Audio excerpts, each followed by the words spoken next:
Ya, kita akan segera mulai sesi hari ini yang membahas tentang properti ya, an asset or a liability. Disclaimer, saya tidak sedang merepresent individu atau institusi manapun, dan ini benar-benar adalah personal view dan opinion saya, dan ini bukan sebagai advice atau rekomendasi untuk melakukan investasi, dan tidak ada intensi untuk menjelek-jelekan atau membagus-baguskan aset manapun. Kita mulai. Kita hari ini akan berfokus di residential real estate. Ini berfokus pada real estate yang biasa digunakan oleh keluarga ya, ataupun orang ya. Jadi memang kegunaannya untuk tempat tinggal. Jadi secara garis besar ada dua, ada landed house dan juga ada apartemen. Nah, ini selalu menjadi dilema nih. Mendingan beli mana? Beli rumah atau beli apartemen gitu ya. Nah, ini selalu jadi perdebatan di masa kini. Mungkin kalau 10-20 tahun lalu orang belum banyak yang mau tinggal di apartemen. Tapi zaman sekarang mungkin udah mulai berubah. Belum tentu semua orang mau punya rumah, apalagi yang rumahnya besar. Kalau orang mau punya rumah pun biasanya udah nggak terlalu mau yang besar. Ya. Jadi ada change in consumer behavior juga. Nah, kalau kita lihat, kita bahas dulu main karakteristik daripada properti. Kelebihannya yang pertama adalah dia adalah physical asset. Jadi kalaupun kita nggak bisa sewain, kita bisa tinggalin. Nah, tapi di satu sisi, kalau tujuannya investasi, berarti kita nggak bisa tinggalin, gitu kan? Nah, harapannya adalah setidaknya kita masih punya tanahnya, ya setidaknya masih ada bangunannya. Kalau bangunannya udah jelek, bisa dirobohin, lalu tanahnya masih punya, ya. Dan kalau memang punya uang, bisa dibangun, kemudian dijual dengan harga yang lebih mahal. Nah, yang kedua, secara capital gain, upside potential itu juga bagus ya. Jadi banyak banget orang suka beli properti karena naiknya banyak.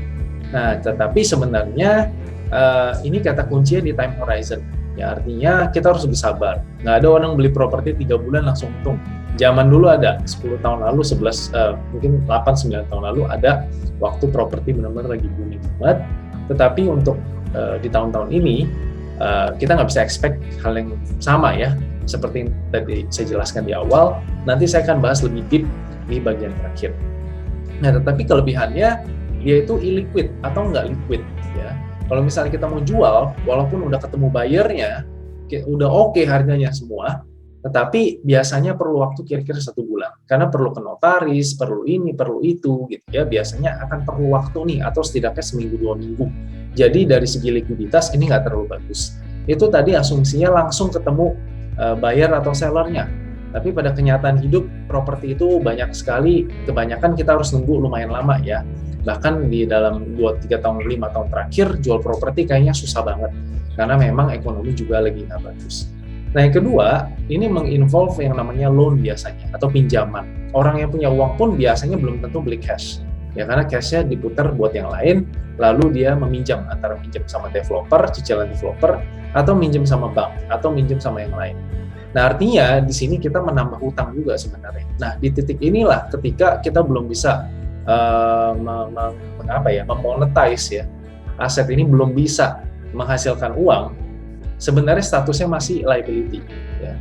Again, kecuali kita udah bisa sewakan, dia udah bisa produce uang, atau at least kita tinggalin, kita pakai, itu mungkin kita boleh cerita itu aset sebenarnya, gitu ya.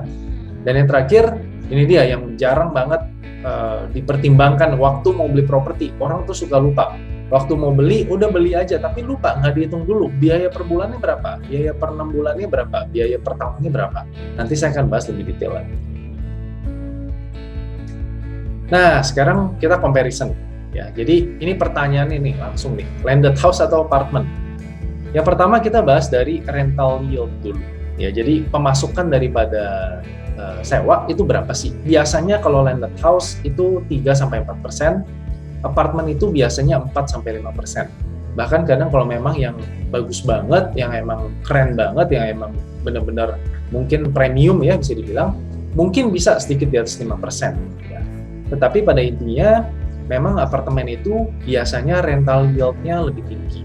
Padahal kalau kita pikir-pikir, kalau gitu mendingan sewa rumah gitu. Tapi pada kenyataannya ternyata enggak juga, karena kebanyakan rumah yang memang kita pengen sewa itu banyakan di luar kota ya, atau enggak di Jakarta banget ya, di suburb ya, udah at least keluar dari Jakarta gitu ya, walaupun enggak jauh. Nah, yang kedua dari segi lokasi, tadi saya sudah sebutkan, Landed house biasanya itu di suburb ya. Dengan ini saya asumsikan dengan uang yang sama ya, nilai yang kira-kira nggak jauh beda, kita bisa beli rumah tapi di suburb, tapi di kota biasanya cuma kebelinya apartemen. Nah, berarti di 2 poin ini dari segi lokasi, apartemen menang. Tapi dari segi maintenance cost, definitely rumah pasti lebih murah daripada apartemen. Karena air dan listrik pun sebenarnya rate-nya itu berbeda ya.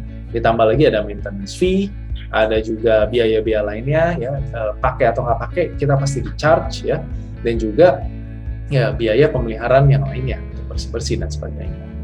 Nah, kalau dari potential capital gain, pasti landed house akan lebih besar. Kenapa? Seperti yang tadi saya bilang di awal, kalau misalnya pun rumahnya udah tua, udah jelek, udah nggak menarik, udah nggak zaman, bisa dirobohin, kemudian dibangun ulang. Tapi kalau apartemen, ya nggak bisa. Nggak semudah itu gitu kan, ada berapa ratus atau ribu unit, mau dihancurin semua, dibangun ulang, not that simple. Ya oleh karena itu, dari segi potential capital gain, over the long term, landed house itu akan lebih bagus. Ya, ini jadi clear sekali. Jadi kalau mau ngomong rental yield, apartemen akan lebih bagus karena asumsinya lokasinya itu di kota. Tetapi kalau dari segi biaya maintenance, rumah pasti lebih murah dan potential capital gain-nya itu juga lebih besar. Jadi pertanyaannya, beli yang mana? Tergantung. Nomor satu, kalau kita mau invest di landed house, satu, time horizon-nya harus panjang. Nggak bisa cuma setahun, 2 tahun. Itu mungkin agak susah. Ya. Karena kalau misalnya kita bangun ulang pun, kita bagusin, apalagi dengan market seperti sekarang, banyak sekali pilihan gitu ya, mungkin nggak semudah itu juga. Tetapi maybe over the long term, nilainya akan naik setidak-tidaknya dari tanahnya. Ya. Tapi kita juga perlu nih untuk punya stronger cash flow, karena time horizon kita lebih panjang, mungkin nanti lebih lama baru bisa kita ibaratnya take profit, menikmati profit yang kita udah investasikan. Ya tentu saja cash flow kita harus kuat.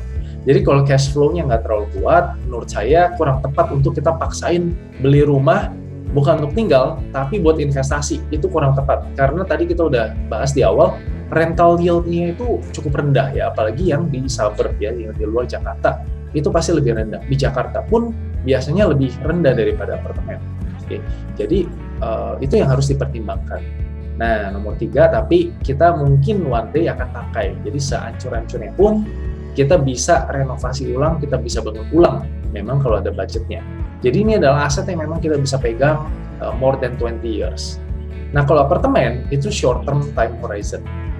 Ya artinya kita juga bisa aja pegang cuma 5 tahun atau 10 tahun lalu kita akan lepas. Jadi kita nggak akan pegang mungkin sampai 20, 30 atau 50 tahun. Kalau rumah bisa.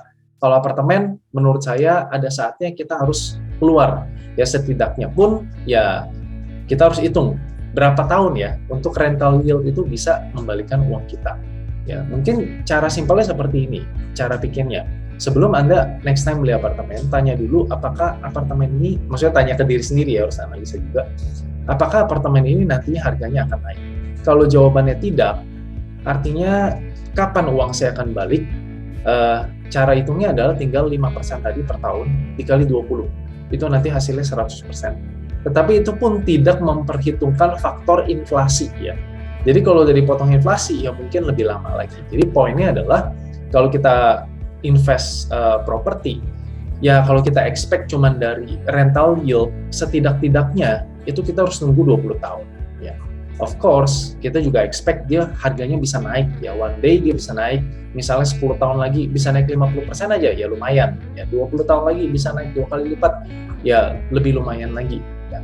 Tapi apartemen, ibaratnya kalau kita beli pas dia memang sudah 20 tahun, lalu kita hold another 20 tahun, saya rasa masih oke. Tapi kalau apartemennya sudah berdiri 40 tahun, kita hold another 20 tahun, saya rasa bangunannya udah mungkin nggak terlalu bagus. Mungkin ada pilihan lain, walaupun lebih mahal. Ya. Nah, dan apartemen ini memang kelebihannya adalah income generating asset. Jadi, terutama kalau di kota, yang dekat mall, dekat sekolahan, dekat tempat kerja, dekat rumah sakit, dekat semuanya sekarang kan udah sistemnya super blok, itu biasanya nggak akan pernah kehabisan penyewa, ya mau harian, mau mingguan, mau bulanan, mau tahunan, itu pasti ada aja karena orang sekarang banyak kan, kalau zaman dulu orang habis merit, belum punya rumah, kos. Tapi kalau sekarang banyak kan cari apartemen karena lebih private, lebih nyaman, dan ya fasilitasnya juga cukup lengkap ya dibanding dengan kosan yang mungkin udah sekotak aja segitu kira-kira. Ya, bagi orang yang sudah married apalagi punya anak.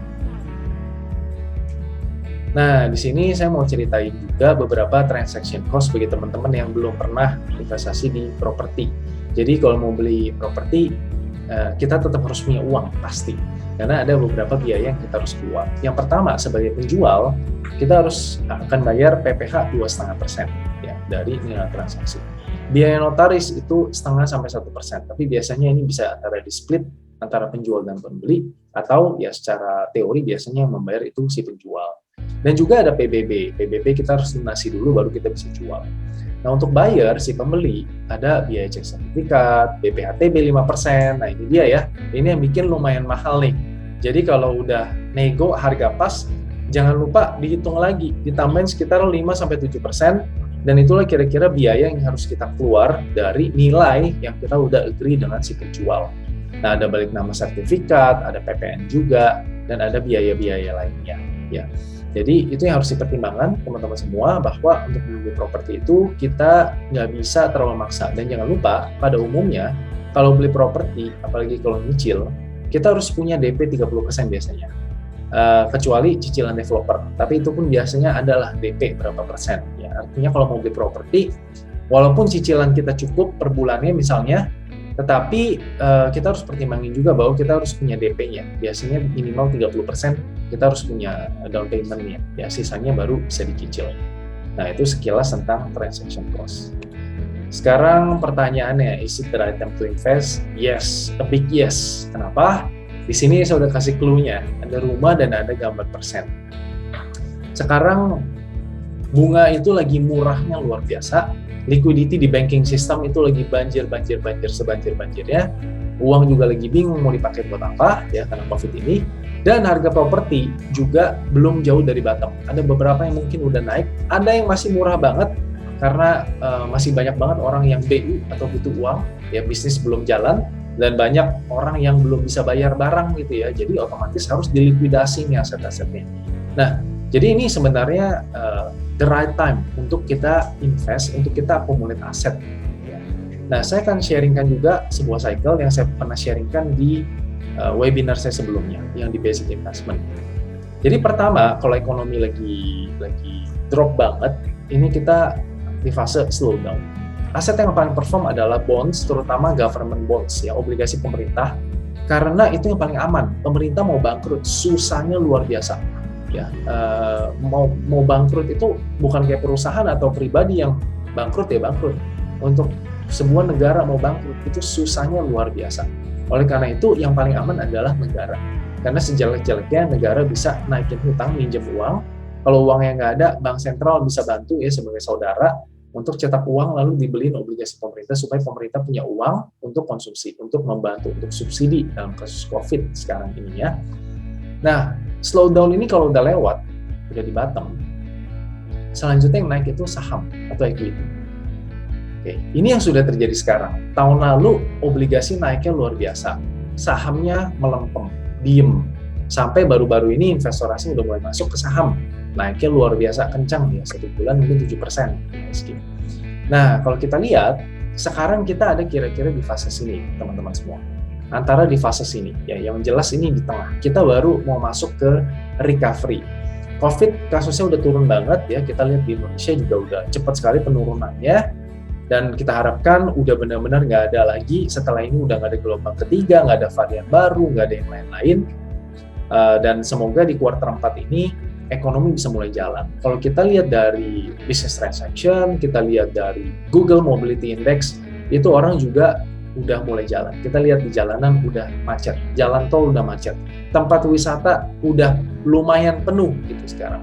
Ya ini adalah hal yang baik, tapi tentu saja kita semua berdoa ini berlalu. Nah, kalau memang COVID-nya sudah berlalu, di kuartal 4 ini akan mulai naik dan akan terjadi yang namanya pent-up demand. Pent-up demand itu adalah sebuah permintaan yang meledak gitu ya dalam jangka pendek, karena orang selama ini diem di rumah.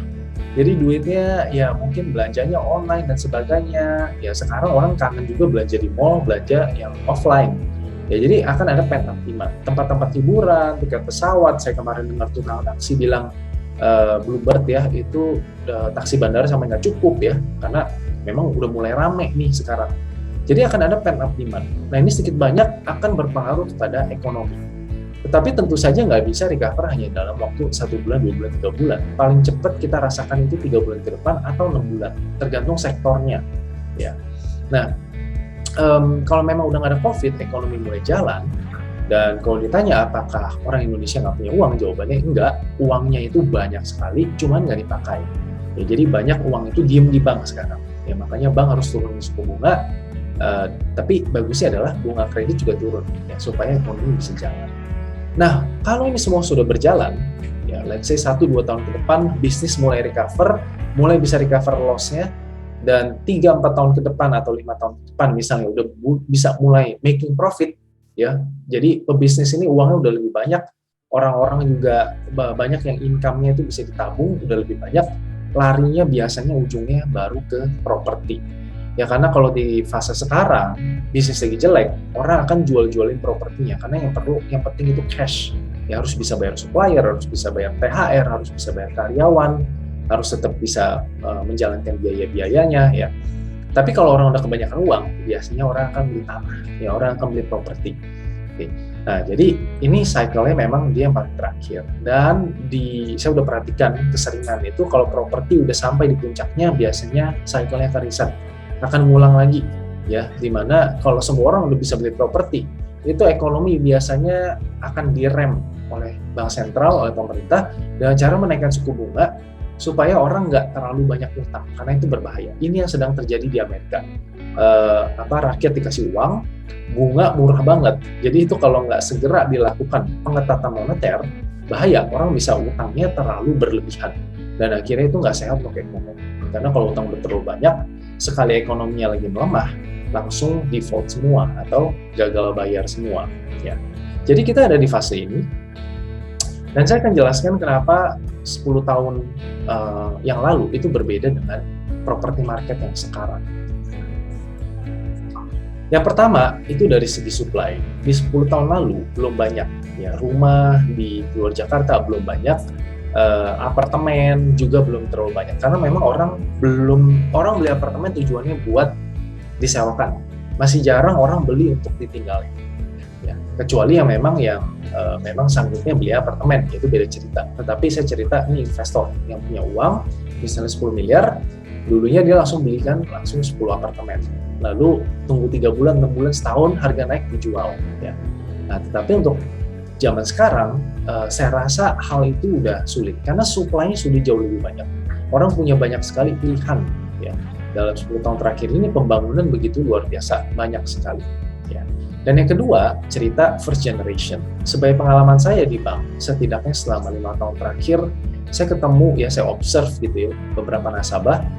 Kebanyakan nasabah kita ini adalah first generation. Jadi yang tadinya nggak punya apa-apa, kemudian mereka mulai punya uang, dan uangnya cukup banyak, dan mereka beli properti. Karena zaman dulu, orang dulu selalu ngajarinnya kalau uang beli tanah dan beli emas. Ya, jadi mereka selalu pegang itu. Nah, tetapi pada saat titik sekarang, umur mereka ini sudah mulai memasuki usia lansia. 60 ke atas, ada yang 60 tahun, ada yang 70, bahkan ada yang 80 tahun. Dan pengalaman saya, biasanya semakin orang itu tua umurnya, semakin senior umurnya, biasanya jarang semakin suka properti. Dalam arti, mereka lebih baik pegang cash. Ya, karena kalau dipegang tanah semua, itu nggak liquid. Dan ini ada hubungannya nanti dengan legacy planning-nya. Nanti waktu mau diwariskan, itu juga problem. Saya pernah punya satu nasabah di 2013, papanya punya properti, ya, papanya udah umur 80-an, akhirnya waktu itu kasusnya meninggal dunia, nasabahnya sekitar umur 40, bisnis dia juga lagi susah, 2013 rupiah melemah hampir 30%, ya, dia adalah importir, jadi lagi lumayan babak belur tuh waktu itu di 2013. Kemudian papanya meninggal, propertinya banyaknya luar biasa, sampai yang di Indonesia aja, bukan Indonesia, Jakarta aja, biaya balik namanya itu perlu 4 miliar, gitu. Hanya biaya balik nama, belum biaya lain-lain. Nah, masalahnya papanya punya di Amerika, punya di Kanada, ada yang di Aussie juga, di Singapura. Nah, jadi harus dia urusin satu-satu. Nah, kalau semua aset kita di properti, ya, lalu kemudian nanti diwariskan, itu si yang nanti ahli warisnya harus punya uang cash untuk bayar biaya balik nama. Kalau enggak ya gimana dong? Siapa yang mau bayarin, gitu kan? Karena kan akan jadi aset dia. Nah, ini satu pertimbangan kenapa first generation ini ya di zaman kita ini first generation ini banyak yang nggak terlalu mau nimbun aset lagi di properti karena nggak terlalu liquid. Ya, karena eventually aset-aset ini akan ditransfer ke anak-anaknya. Ya. Dan yang selanjutnya ada consumer behavior. Kalau zaman dulu goalnya orang kerja cari uang untuk apa? Beli rumah.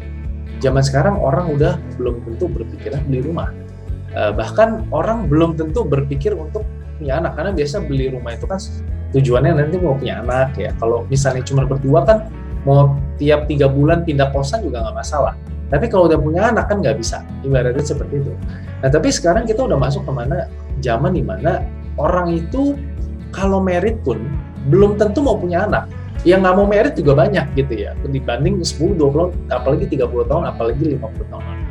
Nah jadi ini udah mulai berbeda nih, kebutuhan orang mulai beda. Ya. Kalau saya perhatikan banyak kan sekarang orang yang ya tadi ya first generation udah banyak beliin untuk anak-anaknya. Jadi pas anak-anaknya menikah ya udah dikasih rumah gitu ya. Nah tetapi bagi orang yang lainnya yang memang nggak bisa beli rumah sendiri atau walaupun dia punya uang tapi belum tentu dia mau investasi di properti. Ya karena memang orang sekarang kebutuhannya udah mulai berbeda. Jadi orang sekarang itu banyak gitu ya, saya lihat beberapa ada juga teman dia ngekos nggak apa-apa, nggak punya aset nggak apa-apa, nggak punya rumah nggak apa-apa, tapi Instagram dia isinya di Eropa, di Amerika, di Jepang, pokoknya liburan yang wah banget deh ibaratnya. Ya itu adalah pilihan hidup kan, itu adalah lifestyle. Dan di luar negeri kalau kita lihat orang Singapura, di Hong Kong belum tentu punya rumah, bahkan sampai udah pensiun pun mungkin baru mau beres cicilan rumahnya ya, atau umur 40-an lebih baru mungkin bisa beres gitu ya, karena banyak orang ya udah terlalu nggak affordable kalau di kota-kota seperti itu. Tapi changing consumer behavior ini juga satu yang kita harus pertimbangkan.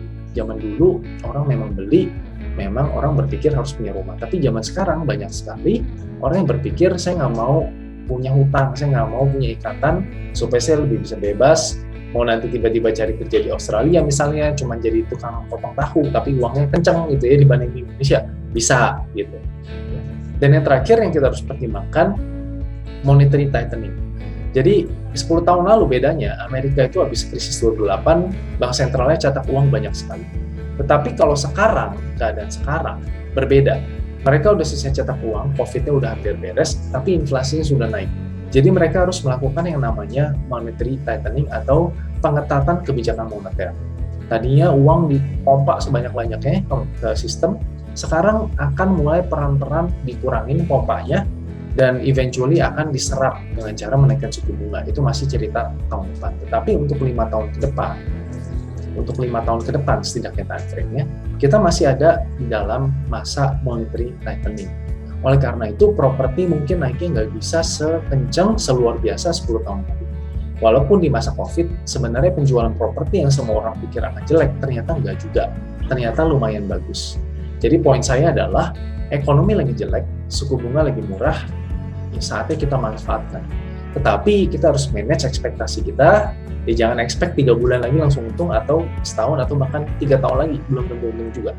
Ya, tetapi kalau lihat dari cycle-nya, saya kembali lagi ke sini, kita masih ada di sini. Jadi peak untuk properti itu nanti puncak, itu masih mungkin menurut saya paling cepat itu sekitar 5 tahun lagi. Ya, jadi ini ada saat ada bagusnya kita manfaatkan bunga bank yang sedang murah untuk kita bisa akumulat aset ya. Lebih baik kita bisa sewakan ya, itu lebih bagus lagi. Tapi kalau nggak bisa pun, kita sekarang beli di harga yang nggak jauh-jauh dari bottom, bisa dibilang seperti itu. Karena kalau ekonomi yang bisa membaik, tentu saja properti juga harganya akan naik. Nah, demikian teman-teman semua. Terima kasih atas perhatian dan partisipasinya.